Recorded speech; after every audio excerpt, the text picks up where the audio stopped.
2025 నవంబర్లో కర్కాటక రాశి వారికి రాశి ఫలితాలు గోచార గ్రహస్థితి ప్రకారంగా ఎలా ఉంది అంటే సూర్య భగవానుడు 5వ ఇంట్లోనూ 6వ ఇంట్లోనూ ఉన్నారు.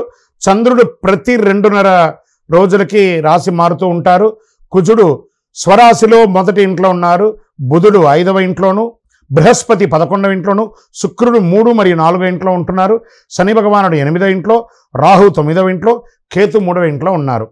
ఈ నెలంతా కూడా నవంబర్ నెలలో కర్కాటక రాశి వారికి శక్తి, శ్రమ, విజయవంతం కూడినటువంటి అద్భుతమైనటువంటి కాలఘట్టం అని కూడా చెప్పచ్చు. ధైర్యం, పోటీ, మనోభావం, ఆత్మవిశ్వాసం పెరుగుతుంది. గ్రహలోకం లాభస్థానం ఉంటుంది. మిత్రుల సహకారం, ధనాభివృద్ధి పెరుగుతుంది. శనిగ్రహం అష్టమంలో నుంచి మీకు బయటికి రావడంతో మీకు మంచి ఒత్తిడి ఉన్నదంతా కూడా తొలగిపోయి అద్భుతంగా ఉంటారని కూడా చెప్పచ్చు. ఉద్యోగస్తులకి, ప్రభుత్వ రంగంలో ఉన్న వారికి దృఢమైనటువంటి నిర్ణయాలు తీసుకుంటారు. ఉన్నతాధికారులు మీపై నమ్మకం ఎక్కువగా పెంచుకుంటారు. కాస్త సహనం కూడా పాటించాల్సి ఉంటుంది.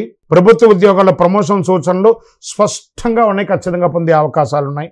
వ్యాపార పరంగా వ్యూహాత్మకమైనటువంటి ఆలోచనలో వ్యాపారం పెరిగే అవకాశాలు ఉన్నాయి. విదేశీ వ్యాపారంలో ఉన్న వాళ్ళకి చాలా అద్భుతంగా ఉంటుందని కూడా చెప్పచ్చు. కొత్త కస్టమర్లు ఏర్పడతారు. పెట్టుబడిలో కాస్త జాగ్రత్త అవసరం అని కూడా చెప్పడం జరుగుతుంది.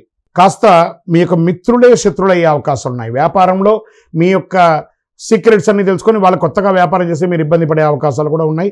అది కూడా కాస్త జాగ్రత్త. దానివల్ల స్ట్రెస్ కూడా పొందుతున్నారు. కాస్త జాగ్రత్త పడండి. రాజకీయ నాయకులకి మీ యొక్క విదేశీయ పర్యటన లేదా ముఖ్య సమావేశాల్లో పాల్గొనే అవకాశాలు ఉన్నాయి. ప్రజా మద్దతు పెరుగుతుంది. అప్పుడప్పుడు ప్రజాక్షేత్రంలో చిన్నపాటి ఇబ్బందులు కూడా వచ్చే అవకాశాలు ఉన్నాయి. కొత్త బాధ్యతలు పెరిగే అవకాశాలు ఉన్నాయి. సహనం చాలా తక్కువ అవకాశం ఉంటుంది. కాస్త జాగ్రత్త పడండి. విదేశీయ విద్యలో ఉన్నటువంటి పిల్లలకి బాగా స్ట్రెస్ వచ్చి ఉద్యోగం దొరుకుతుందా దొరకదా, లేదా చదువు అయిపోయి ఉద్యోగం కోసం ఎదురు చూస్తున్న వాళ్ళకందరికీ కూడా ఈ నవంబర్ నెల కాస్త ఊరట కలుగుతుంది. మంచి అవకాశాలు వచ్చే అవకాశాలు ఉన్నాయి.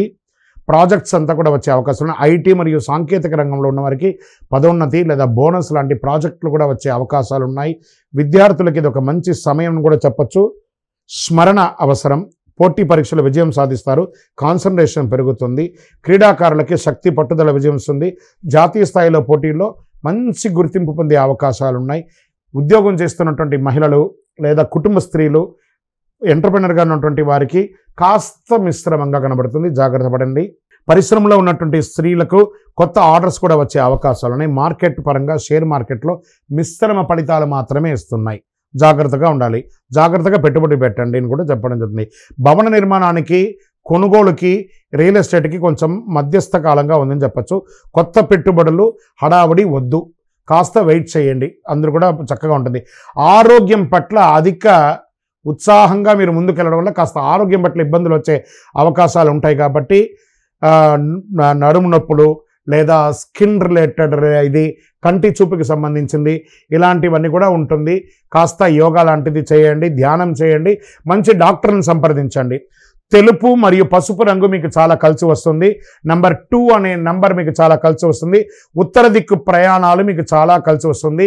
సోమవారంలో శివుడికి అభిషేకం చేయండి. ఎలాగో కార్తీక మాసం వస్తుంది కాబట్టి ఆ శివుడికి ఓం నమ శివాయ అని చెప్పుకుంటూ చక్కగా పాలు, పెరుగు, పంచామృతంతో అభిషేక ఆరాధన చేయండి. గంగాజలం లేదా చందనాభిషేకం ద్వారా శాంతి పొందండి. ఓం నమ శివాయ అనే ఒక మంత్రాన్ని ఎప్పటికీ జపం చేస్తూ ఉండండి. మీ యొక్క వయస్సు ఎంత ఉందో అన్ని సంఖ్యతో కూడినటువంటి దీపాలను దేవాలయంలో వెలిగించండి. ఇంకనూ మీ యొక్క వ్యక్తిగత జాతకం తెలుసుకోవడానికి మీ యొక్క పేరు, మీ యొక్క date of birth, time of birth, place of birth మా 9000077149కి వాట్సాప్ చేయండి. మీకు మేము రిప్లై ఇస్తాం. విజయోస్తు. ఇంకను ద్వాదశ రాశి ఫలితాలన్నీ కూడా చూస్తున్నటువంటి ప్రేక్షక మిత్రులందరికీ కూడా మా టీవీ ఛానల్లో వస్తున్నటువంటి కార్యక్రమాలన్నీ మీకు నచ్చుంటాయి అనుకుంటున్నాను. ఒకసారి లైక్ చేయండి, సబ్స్క్రైబ్ చేయండి, మీ మిత్రులకు అందరికీ కూడా షేర్ చేయండి. వందే మాతరం, వందే మాతరం, వందే మాతరం. చంద్రమౌళి వెంకటేష్ శర్మ గురుస్వామి శరణం అయ్యప్ప. తిరుపతికి వచ్చినప్పుడు మన అయ్యప్ప స్వామి వారి 18 అవతారముల దేవాలయం జీవకోన అనే ఒక ప్రాంతంలో ఉంటుంది. కపిల తీర్థానికి దగ్గరలో రైల్వే స్టేషన్ నుండి బస్టాండ్ నుండి 3 కిలోమీటర్ల దూరంలో ఉంటుంది. మన దేవాలయంలో అడుగుపెట్టి ప్రదక్షిణం చేసి మొక్కుకున్న వాళ్ళ కోరికలన్నీ కూడా నెరవేరాయి. ఎంతోమంది మాకు చెప్పున్నారు. రండి, దర్శనం చేసుకోండి. విజయోస్తు. శరణమయ్యప్ప.